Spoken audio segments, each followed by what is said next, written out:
से वृंदावन में दूध दही बेचने आया करते थे और जमुना पार करके आते अपना दूध दही बेचते फिर मथुरा में चले जाते। तो जब एक दिन आए हो तो उसका दूध दही बहुत जल्दी बिक गया। उसने सोचा अभी घर जाकर क्या करूं, तो वृंदावन में घूम लेती हूँ। तो वृंदावन में जब घूमने लगी तो एक जगह इसी प्रकार कथा चल रही थी भागवत की, और उस पांडाल में बैठ गई कथा श्रवण करने के लिए। बोले घर जाकर क्या करूं, यहाँ भगवान की कथा चल रही है तो कथा श्रवण कर लेती हूँ। और भागवत की कथा सुनने लगी और व्यास जी गा रहे थे, भटक रहो संसार में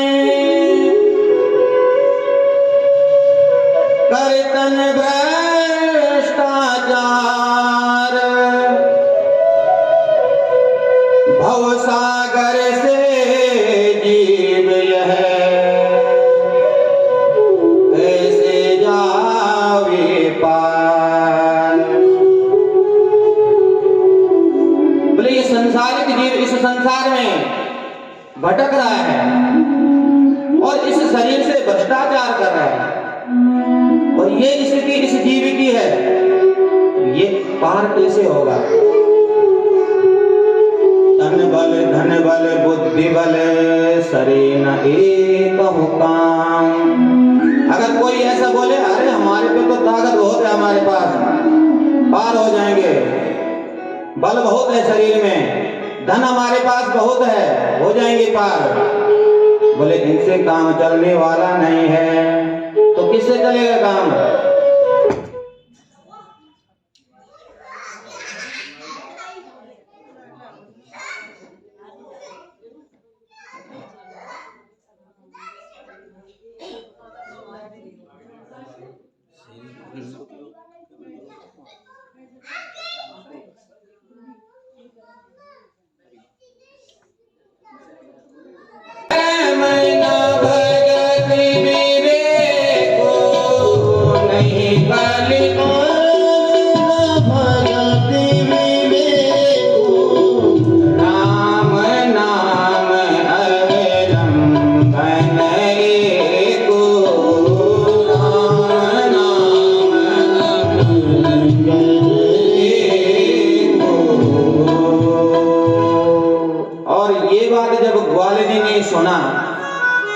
एक बार राधे श्याम बोलने से जीव बहु से पार हो सकता है, तो जब कथा के पांडाल से बाहर गई तो सोचने लगी कि मुझे तो केवल जमुना पार जाना है।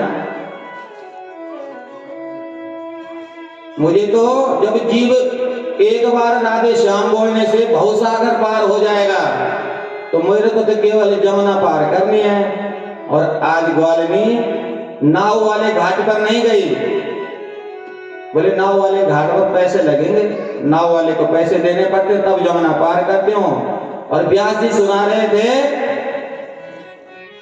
कि एक बार नाम लेने से भवसागर पार हो जाता जीव, तो उस नाम के बल पर मैं जमुना पार भी हो जाऊंगी।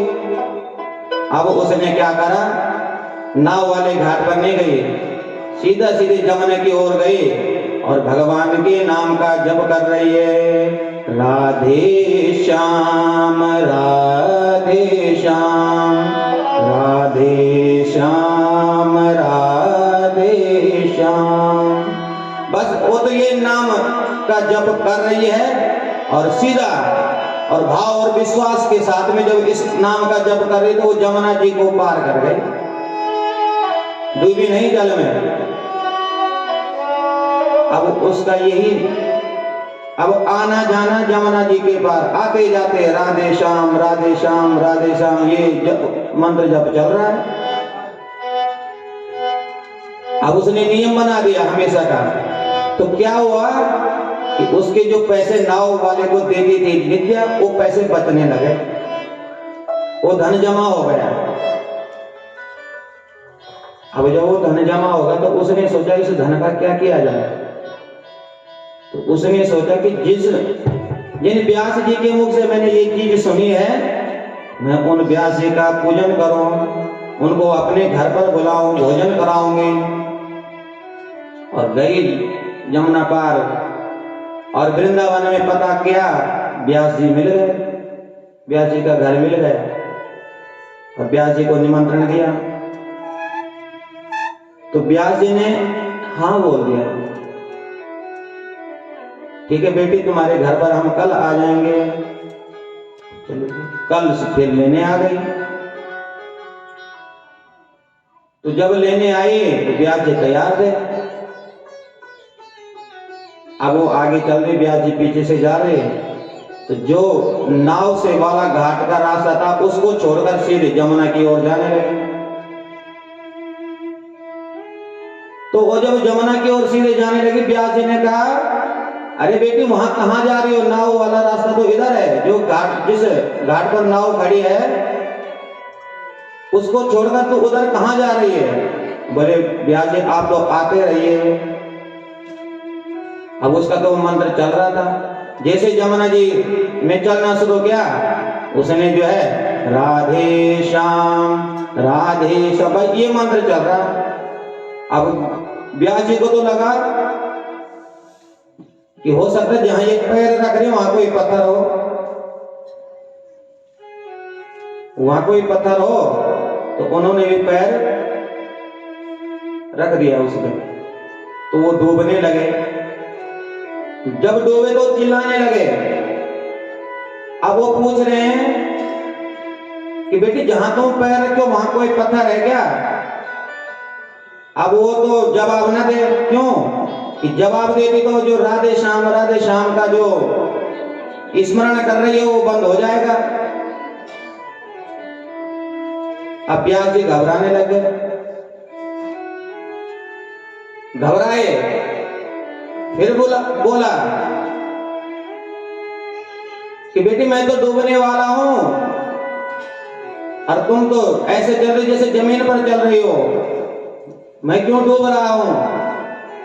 तो वो तो जवाब तो कुछ न दे, लेकिन बोले गुरु जी बोलो राधे श्याम, गुरु जी बोलो राधे श्याम, गुरु जी बोलो राधे श्याम, गुरु जी बोलो राधे श्याम, बोलो राधे श्याम, गुरु जी बोलो राधे श्याम, बोलो राधे श्याम, गुरु जी बोलो राधे श्याम, गुरु जी बोलो राधे श्याम, गुरु जी बोलो राधे श्याम, गुरु जी बोलो राधे श्याम, गुरु जी बोलो राधे श्याम।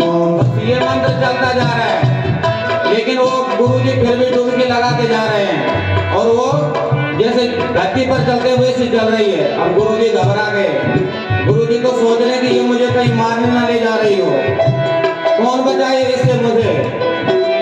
तो गुरु जी को लगा भगवान ही मुझे बचा सकते हैं। तो गुरु जी ने भी शुरू किया, उबारो राधा बरधन श्याम, उबारो राधा बरधन श्याम, उबारो राधा बरधन श्याम, उबारो राधा बरधन श्याम, गुरु जी बोलो राधे श्याम, गुरु जी बोलो राधे श्याम, गुरु जी बोलो राधे श्याम, गुरु जी बोलो राधे श्याम, उबारो राधा बरधन श्याम, उबारो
की नाव में दोनों बैठकर जमुना पार हो गए। अब गुरुजी घर पे ले गए, अच्छा सा अतिथि पूजन किया, गुरुजी का भोजन इत्यादि किया और अंत में जब उसने गुरुजी को दक्षिणा इत्यादि दी, तब गुरुजी ने पूछा कि बेटी ये बता, जब जमुना में चल रही थी तो तू तो ऐसे चल रही थी जैसे जमीन पर चलते हो, लेकिन मैं गोते लगाते लगाते आया, इसका कारण क्या है? बोले गुरुजी, धन को सुध संतति को अभिमान भरे अपने मन में, यदि प्रीति प्रतीति करे प्रभु सो, तो नर को न करे विनीति क्षण में। बोले बस गुरुजी, हम क्या करते हैं, अपने तन धन के अभिमान में भरे रहते हैं, और फिर अगर अभिमान में हैं हम तन और धन के, और फिर भगवत नाम ले रहे हैं, फिर वो काम नहीं आता उस समय। और अगर हमारी सच्ची प्रीति है, अनन्य शरणागति भगवान के प्रति है, और अगर हम फिर उस नाम को लें, फिर वो नाव का काम करता है, वो नाव का काम करता है। और आज गुरुजी धन्य हो गए। ग्वालिनी बोली, क्योंकि गुरुजी ने पूछा कि ये मंत्र तुम्हें कहां से मिला? अरे जो ज्ञान तुमको मिला है कहां से मिला? तो ग्वालिनी ने कहा, जिसने दिया विनीत मंत्र ये पावन प्रभु का नाम, उन सदगुरु के चरणों में मेरा बारंबार प्रणाम। गुरुजी बोलो राधे श्याम, गुरुजी बोलो राधे श्याम, गुरुजी बोलो राधे श्याम, गुरुजी बोलो राधे श्याम, राधे श्याम बोल गुरुजी राधे श्याम, ओ राधे श्याम बोल गुरुजी राधे राधे श्याम, गुरुजी बोलो राधे श्याम, गुरुजी बोलो राधे श्याम, गुरुजी बोलो राधे श्याम। और जब गुरुजी ने ये बात सुनी, ये मंत्र ये तुमने मेरे से ही श्रवण किया, तो गुरुजी ने कहा, व्यास जी के नेत्रों में आंसू निकल आ गए। बोले वाह देवी, जिस विश्वास के साथ में तुमने इस नाम का जप किया है और जमुना को आर पार कर जाती हो, मैंने कहा है, लेकिन इस विश्वास के साथ में कभी जपा नहीं है। और भगवान नाम की महिमा क्या होती है, ये आज मुझे पता लगा है। तो बोल तो गुरुजी भी रहे थे, उभारो राधा वर घनश्याम, लेकिन गोता लगाते हुए जा रहे थे। क्यों? फर्क है, कह तो सब रहे हैं, भगवान नाम का उच्चारण सब कर रहे हैं, लेकिन भाव नहीं है सबका एक भाव होता गुरुजी का, उसी की तरह ग्वालिनी की तरह अगर भाव होता तो वो गोता नहीं लगाते फिर जमुना जी में, वो भी ग्वालिनी की तरह चलते। कहने का मतलब क्या है, नाम हमको भी जप रहे हैं, लेकिन हो सकता मन कहीं हो, भगवान के चरणों में प्रेम हो, और तब हम नाम जपें और विश्वास के साथ में, तब तो अपना चमत्कार करेगा। बोले भागवत भगवान की। तो कल भगवान के प्राकट्य तक हमने कथा श्रवण की थी। सर्वप्रथम आपको भगवान कृष्ण के अवतरण की बहुत बहुत बधाई हो। और सुखदेव जी कहते हैं, हे राजन, क्योंकि वसुदेव जी ने भगवान को नंद जी के भवन में सुला दिया, और वहां से जो भगवान की माया रूपी कन्या वहां प्रकट हुई थी, उसको लेकर वसुदेव जी कारागार में आ गए। और माया देखो, भगवान से अलग हुए और माया के बंधन में पड़े तो बंधन अपने आप बंध गए। कारागार के सारे बंधन जैसे थे वैसे हो गए, बेड़ियां लग गई। और जैसे कारागार में बेड़ियां बंधी वसुदेव जी के, उस मायावी कन्या ने जोर जोर से चिल्लाना शुरू किया और कंस के सैनिक सब सो रखे थे, पहरेदार सब उठ गए, भागे दौड़े कंस के पास, सूचना दी, बोले महाराज अष्टम गर्भ ने जन्म ले लिया है। और कंस आया और कंस ने देखा, उठाया हाथ में, जैसे ही पटकने वाला था वो कन्या अष्टभुजी बनकर आकाश में प्रकट हो गई। बोले आदि शक्ति महामाया की। बोले अरे दुष्ट कंस, तू मुझे क्या मारेगा? अरे तेरे को मारने वाले ने तो कहीं जन्म ले लिया है। बोले देवी कहाँ लिया है बताओ। बोले भाई पूरी जन्म पत्री नहीं बताऊंगी तुझे, अपने आप ढूंढ ले। और ये कहकर अंतर ध्यान हो गई। कंस को लगा वाह, अब तो मुझे पहले तो ये पता था कि संसारी ही झूठ बोलते हैं, लेकिन आज पता लगा कि देवता भी झूठ बोलते हैं। क्यों कि आकाशवाणी ने कहा था कि इस देवकी का 8वां गर्भ तेरा काल होगा, लेकिन यहाँ तो कन्या हुई है और वो भी आकाश मार्ग में अष्टभुजी बनकर अदृश्य हो गई। मैंने जो है व्यर्थ ही वसुदेव देवकी को ये कष्ट दिया है। और जब उस देवी ने कहा था कि भाई तेरे को मारने वाले ने कहीं जन्म ले लिया है तो अपने आप ढूंढ, तो कंस ने सब अपने जो है सैनिकों को कहा, असुरों को भेज दिया और ये आदेश दे दिया कि 1 दिन से लेकर और 2 महीने तक कि जितने भी बच्चे हों सबको समाप्त कर दो, उनमें वो भी जरूर होगा। और इधर नंद भवन में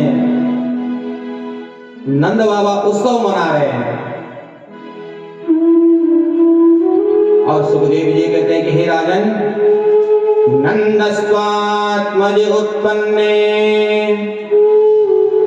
जाता हादो महामनः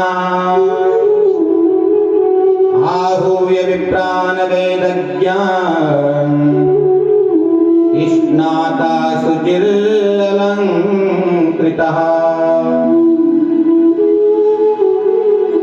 और नंद बाबा ने अपने भाई उपनंद से कहा, बोले भाई सबको ये खबर सुना दो। ब्राह्मणों को बुलाया, ब्राह्मणों ने षष्ठी वादन आदि किया और नंद बाबा ने ब्राह्मणों को खूब दान किया, गायों का दान किया और दिव्य उत्सव जो है नंद भवन में मनाया जा रहा था। और उत्सव मनाते मनाते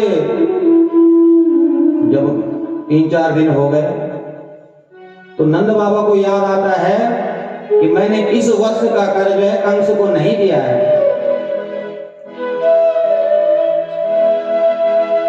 इस वर्ष का जो है कर नहीं चुकाया है, इसलिए ग्वाल वालों को उन गोपों के लिए कहते हैं, गोपान गोकुल रक्षायाम निरूप्या मथुरां गतः नंदः कंसस्य वार्षिक्यं करं दातु कुरुद्वः। बोले भाई तुम मेरी लाला की रक्षा करना, मैं नंद के वार्षिक कर को चुकाने जा रहा हूं, इसलिए तुम मेरे लाला की रक्षा करना। और नंद बाबा गए, वार्षिक कर देने गए।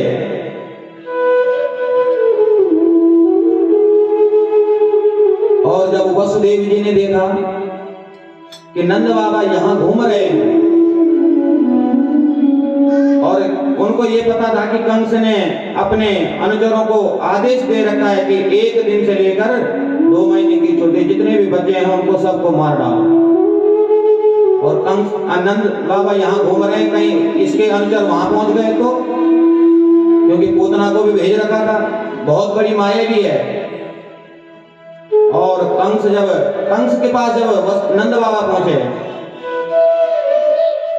तो नंद बाबा ने को जैसे पूछा कंस ने, भाई नंद बाबा इस बारी जो है कर देने में लेट क्यों हुई?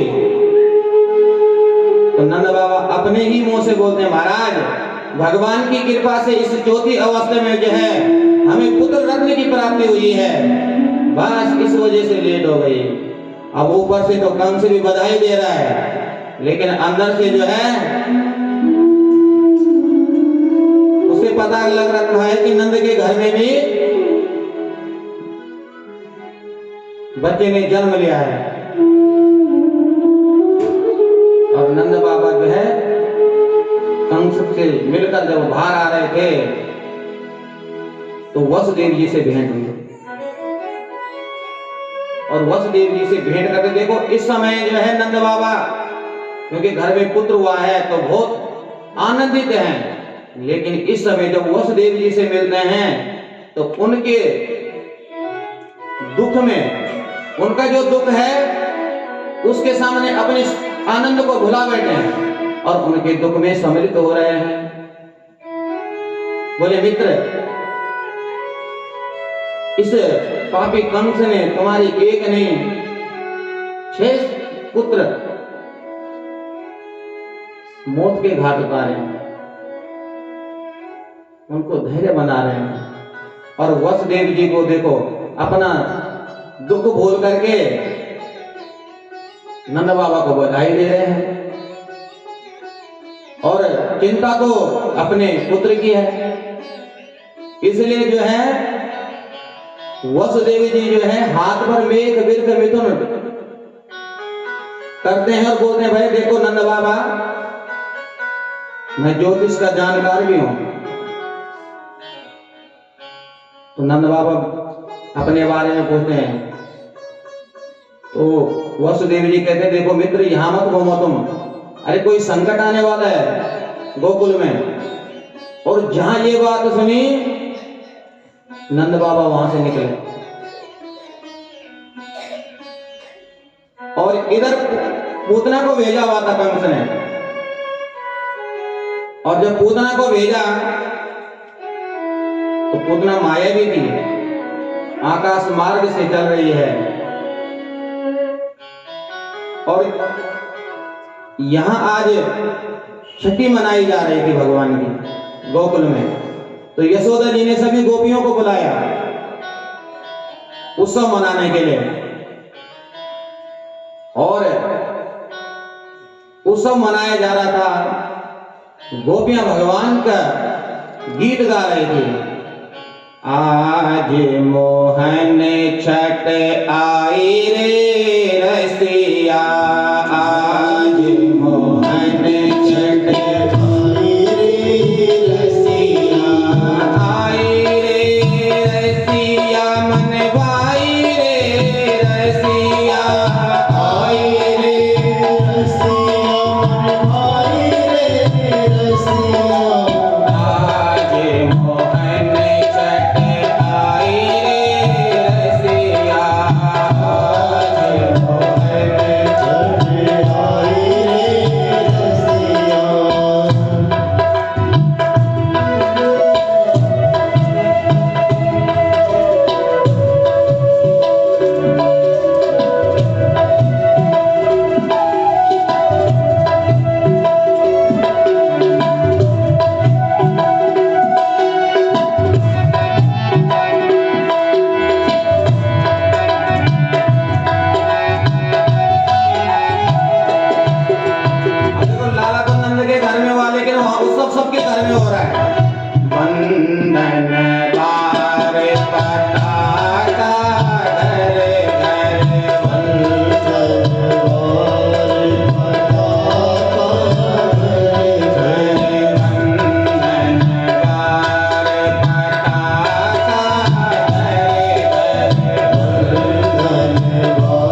जा रहे थे उत्सव मनाने के लिए और ये गीत गा रहे थे। तो पूतना को लगा कि यहाँ छठी मनाई जा रही है, यहाँ बालक ने जन्म लिया है, तो विचार किया यहीं जाती हो। लेकिन सब गोपियां तो सज धज कर जा रही थी, पूतना है राक्षसी, तो क्या किया जाए। सुखदेव जी कहते हैं कि हे राजन, वो पूतना मायावी थी और उसने माया से अपना शरीर ऐसा बनाया है। सुखदेव जी तो वर्णन करते हैं, योषित्व माययात्मानं प्रविशत् कामचारिणी। मानो ऐसा लग रहा हो कि वैकुंठ से साक्षात श्रीदेवी लक्ष्मी ही अपने पति के दर्शन के लिए जा रही हो। इतना सुंदर स्वरूप उसने बनाया। असामताम्भोजितरेण रूपिणी गोप्या स्त्रिया दृष्टुमिवागतां पतिः। इतना सुंदर स्वरूप पूतना ने बनाया कि सुखदेव जी कह रहे हैं कि राजन, ऐसा प्रतीत हो रहा है कि वैकुंठ से साक्षात श्रीदेवी महालक्ष्मी ही अपने पति के दर्शन के लिए जा रही हो। इतना सुंदर वेश बनाया। और जब सभी गोपियां गई, गोपी सभी गोपियों को तो पहचानती है यशोदा, लेकिन इसे तो कभी देखा नहीं। तो किसने भी, अरे यशोदा बहन बधाई हो बहन, लेकिन पहचाना नहीं बहन मैंने। पूतना ने कहा अरे मुझे नहीं पहचाना। अब यशोदा जी दुविधा में है कि क्या कहूं, मना भी करती हूं तो इसे बुरा लग जाएगा। नहीं मना किया, बोले अच्छा बहन, हो सकता हो भूल पड़ गई हो। और क्यों कि यशोदा जी तो है ही यशम ददाति, जो यश दे प्रदान करे, वही तो है यशोदा। और अब यशोदा मैया ने बोला बहन, क्योंकि पूतना ने पूछा कि कहाँ है लाला, अरे दर्शन करने हैं मुझे।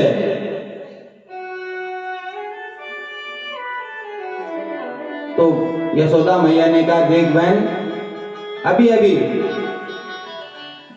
उधर बालना में रखा हुआ मैंने, उठाने नहीं, अभी सुलाया है, कच्ची नींद सो रहा है मेरा बेटा, तो चुपचाप से जा और देख के आ जा। अब यशोदा जी अपने अन्य गोपियों के साथ व्यस्त हो गई।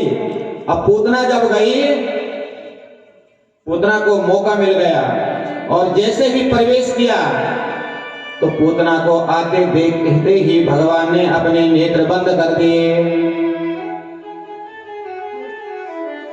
जैसे ही पूतना गई भगवान को देखने के लिए, मारने की भावना से आई है, तो पूतना को आते ही भगवान ने अपने नेत्र बंद कर दिए। विभूद्यतां बालकमारिकाग्रहम्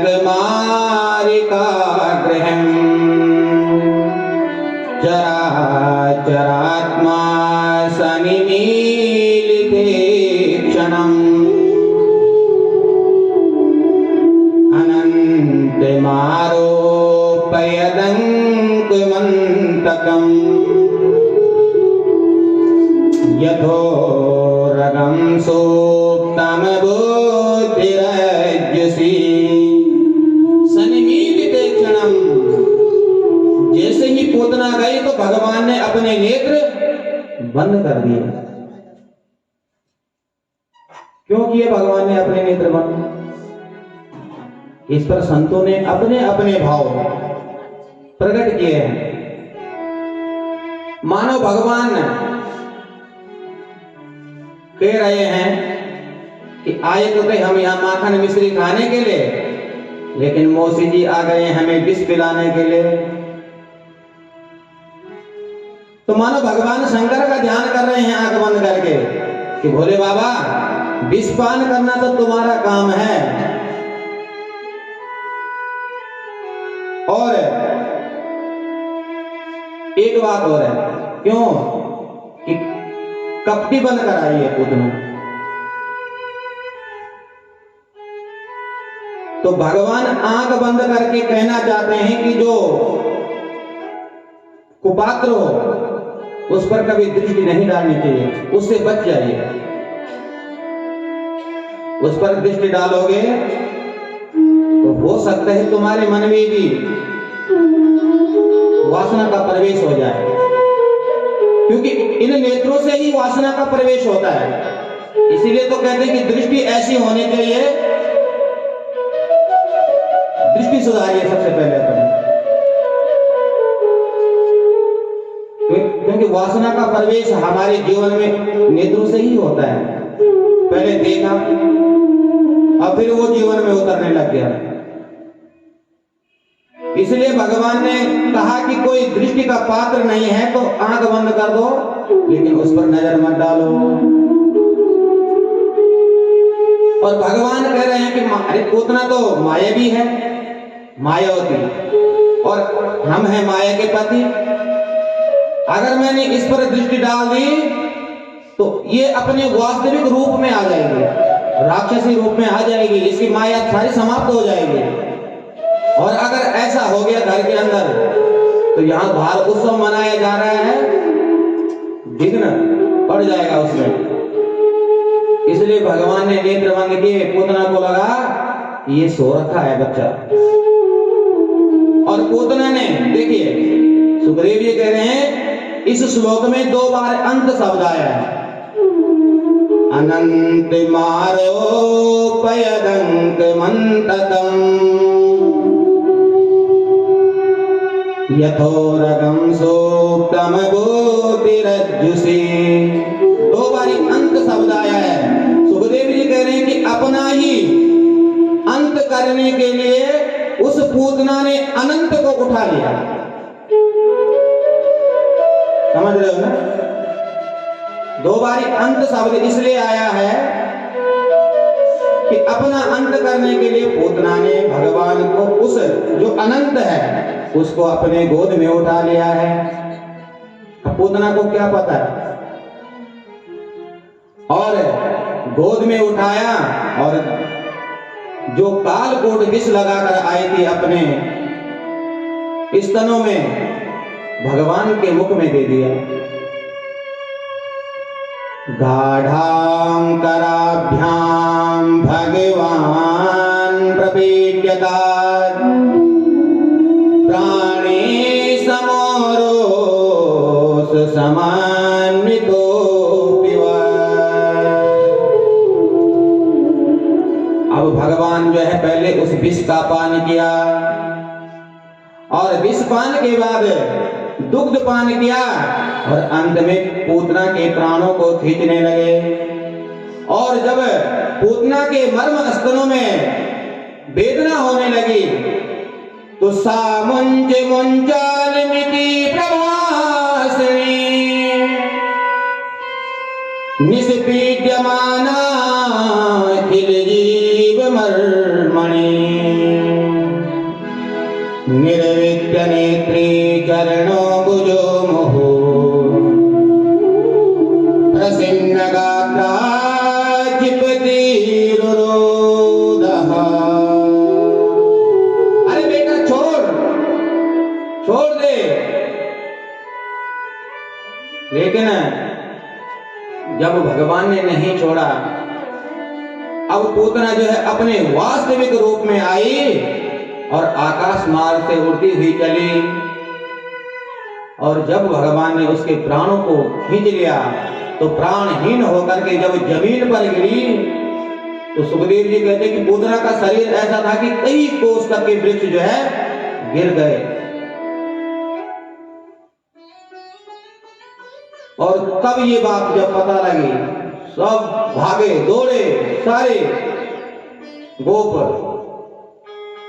और जब देखा तो भगवान, पूतना तो मरी पड़ी है लेकिन भगवान खेल रहे हैं उसके ऊपर बैठे। तो जैसे तैसे भगवान को निकाला। वो यशोदा जी तो मूर्छित हो गई थी, और इधर से नंद बाबा, क्योंकि वसुदेव जी ने कह दिया था भगवान के नाम का स्मरण करते करते हे हरि मेरे बेटे की इस प्रकार रक्षा करना, ये सब चल रहा है रास्ते में और इतने में पहुंच जाते हैं। और नंद बाबा पूछते कि ये कैसे हुआ है? बोले महाराज ये राक्षसी हमारे लाला को लेकर भाग रही होगी, इसने ठोकर खाई होगी, गिरकर मर गई होगी। तब तक दूसरा कहता है अरे ये ठोकर खा के गिरती तो मुंह के बल पड़ी होती है, तो पीठ के बल पड़ी है। सब अपना अपना गणित लगा रहे हैं। तो नंद बाबा ने कहा भाई अब मर गई तो जैसे तैसे मर गई, मरने दो। अब ऐसा करो कि इसका इतना भयंकर शरीर है, इसके टुकड़े करो अलग अलग हिस्सों में। और इधर जब यशोदा जी ने देखा कि भाई मेरे बेटे ने मुर्दे को छू लिया है, तो सीधे भगवान को गौशाले में लेकर गई और पहले गोमूत्रेण स्नापयित्वा पुनर्गोरजसार्वकम्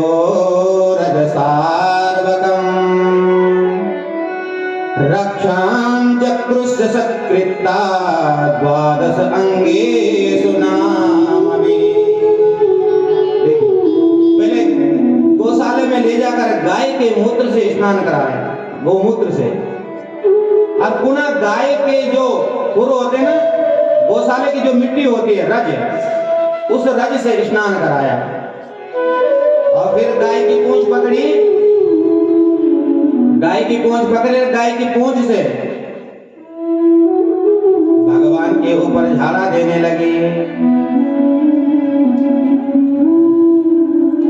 भगवान के ऊपर झाड़ा दे रही है।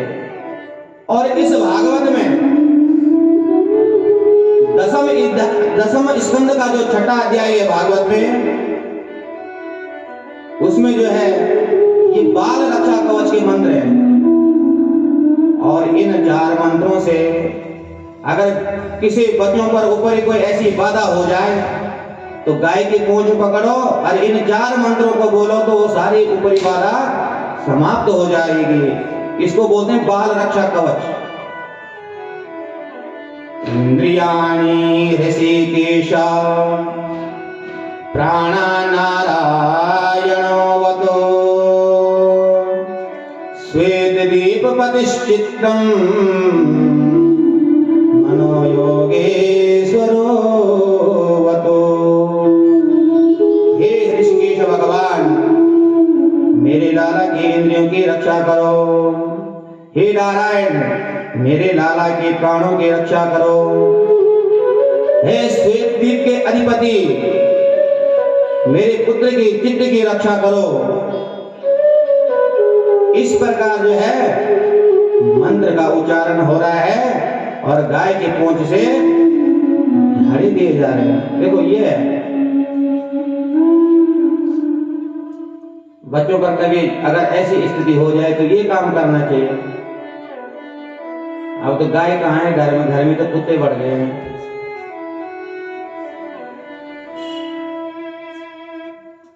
और जब इधर पूतना को जलाया गया तो सुखदेव जी कहते कि हे राजन, धीयमानस्य देहस्य धूमस्य गुरुशोरवः। बोले पूतना के शरीर से ऐसी सुगंध निकली कि कहीं कोस का वातावरण जो है पवित्र हो गया। तो परीक्षित जी चौंक गए और परीक्षित जी पूछ पड़े, महाराज अरे मुझे तो पूतना में भी कुछ भी अच्छा नहीं लगा, और फिर भी ऐसा क्यों हुआ? पूतना लोक बालाग्नि राक्षसी रुदिरासना जिघांसया पिहरे स्तनं दत्त्वा सद्गतिम्।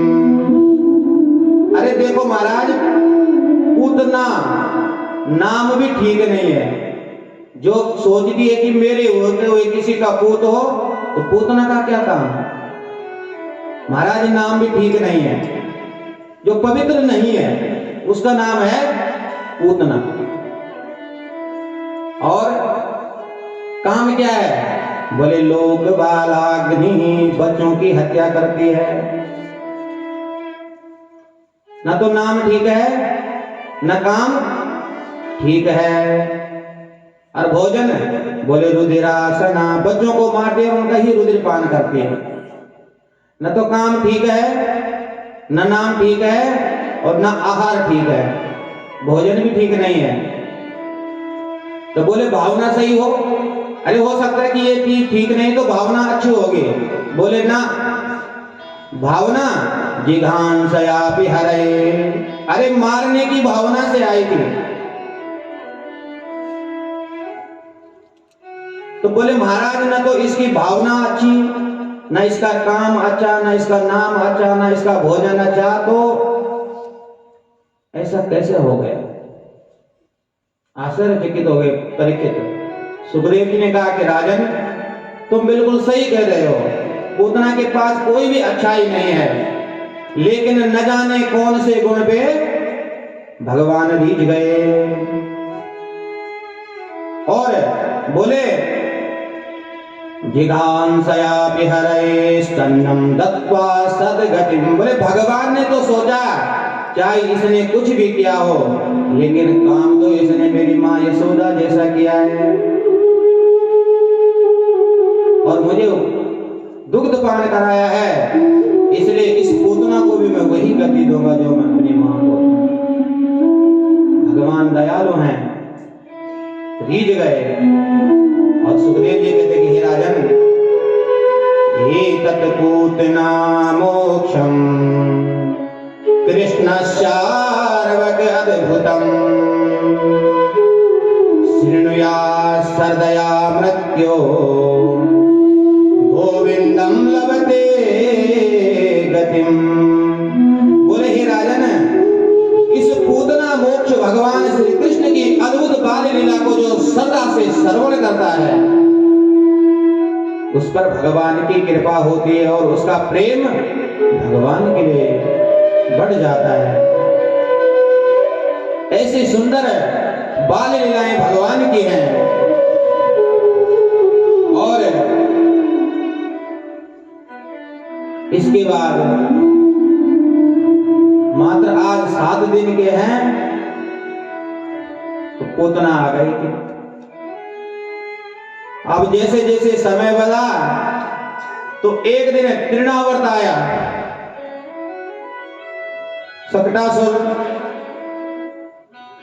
नाम का दैत्य आया, उसको भी भगवान ने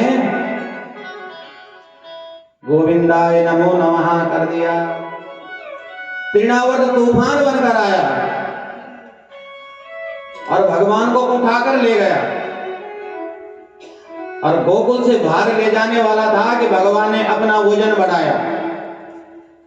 अब वो सोचता है कि अरे ये इतना भारी कैसे हो गया है, मैंने कहीं गोकुल का पत्थर तो नहीं उठा दिया।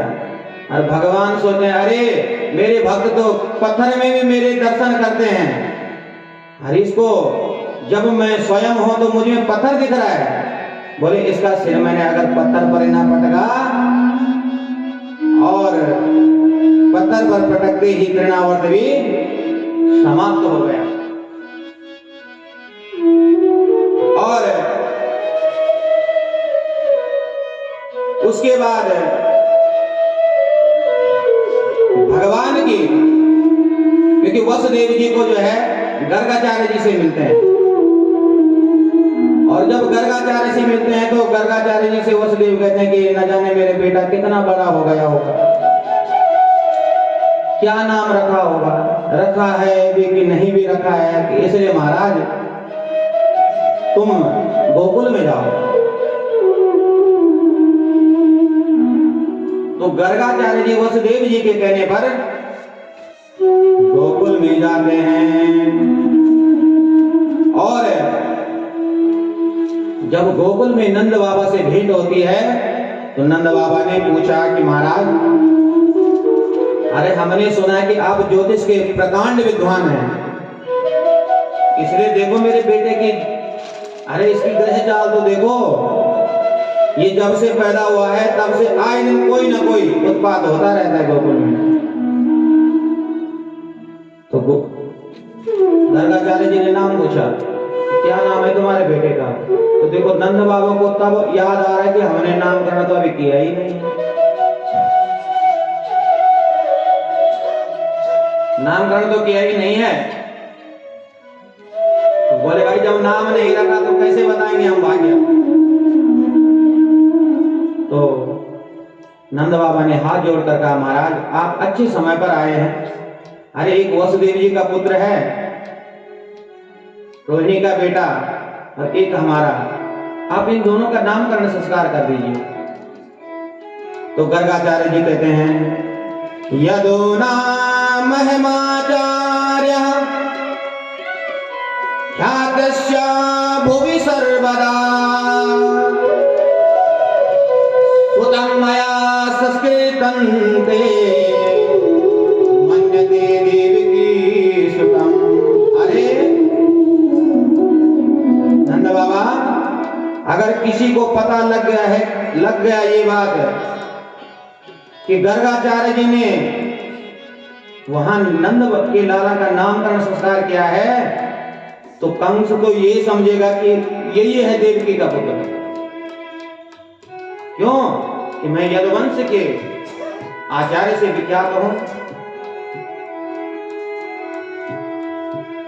तो गर्गाचार्य जी ने कहा कि हाँ, एक शर्त पर कर सकता हूं कि चुपके से किसी को न बुलाया जाए और गौशाले में लेकर आओ अपने बच्चों को, मैं गौशाले में ही उनका नामकरण संस्कार कर दूंगा। नंद बाबा ने कहा ठीक है महाराज। बोले आप तो बैठो, मैं अभी व्यवस्था बनाता हूँ। सारी व्यवस्था बनाई और यशोदा रोहिणी जी को बताया कि मथुरा से गर्गाचार्य जी आए हैं, बहुत प्रकांड विद्वान है ज्योतिष के। यशोदा जी कहने सुना तो हमने भी है, लेकिन कैसे पता लगे कि ये बहुत प्रकांड है? बोले अच्छा बहन ऐसा करो, अपना बेटा मुझे दे दे, मेरे बेटे को तू रख ले। अगर वास्तविक विद्वान होगा बाबा तो पहचान जाएगा कि कौन किसका बेटा है। और दोनों यशोदा जी के लाला को रोहिणी ने उठा दिया और रोहिणी का जो बेटा था वो यशोदा जी ने उठा दिया। दोनों गोद में लेकर के गौशाला में पहुंच गए और जैसे ही गर्गाचार्य जी की दृष्टि भगवान पर पड़ी, गर्गाचार्य जी समाधिस्थ हो गए। अब यशोदा जी मन ही मन विचार, आपस में दोनों बहनें बातें कर रही हैं। अरे उन्होंने तो सोचा ध्यान लगा रहे होंगे, लेकिन वहां तो समाधि इतनी लंबी हो गई, बहुत समय बीत गया। अरे महाराज कोई प्रत्युत्तर नहीं। बाबा जी फिर आंख खोली गर्गाचार्य जी की। बोले महाराज क्या नाम रख रहे हो? बोले देवी सोच लिया मैंने नाम। अरे महाराज ऐसे भी नाम सोचा जाता है क्या? बोले देखो देवी, अयम हीरोइणो पुत्रो रमयन् सुहृदो गुणे आख्यास्ते इति राम बलाधिक्यात् बलं विदुः। देवी यशोदा, तुम्हारी जो गोद में जो बालक है अयम ही रोहिणी पुत्र, ये रोहिणी का पुत्र है। बोले इसका नाम रख देते हैं हम राम, लेकिन ये बहुत बड़ा बलशाली होगा। बलाधिक्यम बलम विदु, इसलिए इसके नाम के आगे लग जाएगा बल। बोले बलभद्र भगवान की। बोले इसका नाम होगा बलराम। बहुत सुंदर महाराज, बहुत बढ़िया। अब इस छोटे बालक का नाम हो रख दीजिए। इसका नाम क्या रखें? गर्गाचार्य जी कहने लगे, बहूनि सन्ति नामानि रूपाणि च सुतस्य ते गुण कर्मान रूपाणी तन्याहम वेदनो जनः। बोले तुम्हारे इस पुत्र के कई नाम होंगे, एक नाम नहीं, कई नाम होंगे। नारायणों समय गुणे, नारायण के जैसे इसके अंदर गुण होंगे और नारायण के जैसे ही इसके हजारों नाम होंगे। अरे बोले बाबा हजारों नाम से तो मुझे कोई मतलब नहीं है, मुझे तो कोई एक नाम सा बता दो। बोले तो इस समय हम इसका नाम रख देते हैं कृष्ण। बोले कृष्णचंद्र भगवान की। बोले बाबा अरे क्या मतलब होता है कृष्ण का? बोले कर्षयति इति कृष्णा, जो अपनी चितवन चित्त से संसार के जीव के सभी तापों को चुरा देता है, उसका नाम है कृष्ण। और जो इसके सन्मुख आएगा, जो इसके नाम का उच्चारण करेगा, उसके भी सभी ताप समाप्त हो जाएंगे। क्यों? कि भगवान का वचन है सन्मुख होई जीव मोहि जबहि, सन्मुख होई जीव मोहि जबहि, जन्म कोटि अज्ञान सहित कहि, जन्म कोटि अज्ञान सहित कहि। आगे बोलते हैं पापों को, जन्म जन्मांतरों के, कल्प कल्पांतरों के जो पाप होंगे भगवान के सन्मुख होने से वो तत्क्षण समाप्त हो जाते हैं। अब महाराज ठीक है नाम भी आपने रख दिया, अब ये बताओ ये करेगा क्या? भविष्य तो देखो इसका। बोले देवी ये नंबर 1 का चोर बनेगा। हैं? इस समय तो इसकी कुंडली यही कह रही, चोर ही नहीं ये चोरों का सरदार बनेगा। अच्छा तो क्या क्या चुराएगा ये? बोले ब्रिजे प्रसिद्धम नवनीत चोरम चोराग्रगण्यम शरणम प्रपद्ये। बोले ये माखन मिश्री चुराएगा, गोपांगनानाम यदकूल चोरम।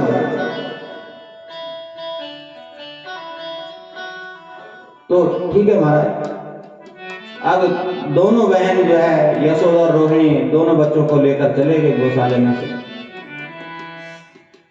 और आपस में कह रहे हैं कि आचार्य तो परम विद्वान हैं लेकिन नाम थोड़े इन्होंने टेढ़े बेढ़े रख दिए। अरे कृष्ण बोलने में तो मेरी जीभ ही लटक जाती है, इसलिए इनका घर का नाम रख देते हैं, एक का नाम कनवा और दूसरे का नाम बलुआ। प्यार का नाम रखते हैं ना माँ बाप, यशोदा जी ने भी रख दिया। और अब जो है धीरे धीरे भगवान बड़े हुए और गोपियों के मनोरथ सिद्ध करने के लिए, गोपियों को दर्शन करने के लिए, देने के लिए, जो दर्शन के लिए लालायित रहते हैं, उनको दर्शन देने के लिए माखन चोरी की लीला की, ग्वाल वालों को बुलाया, सिखाया उन्हें चोरी करना, और खुद भी खाते हैं, ग्वाल वालों को भी खिलाते हैं। और जब ये कदाचित भगवान नहीं जाते माखन चोरी करने, तो गोपियां यशोदा माँ के पास शिकायत करने पहुंच जाते हैं। और क्या क्या शिकायत करते हैं एक भजन के माध्यम से हम श्रवण करेंगे। बोले भक्त वत्सल भगवान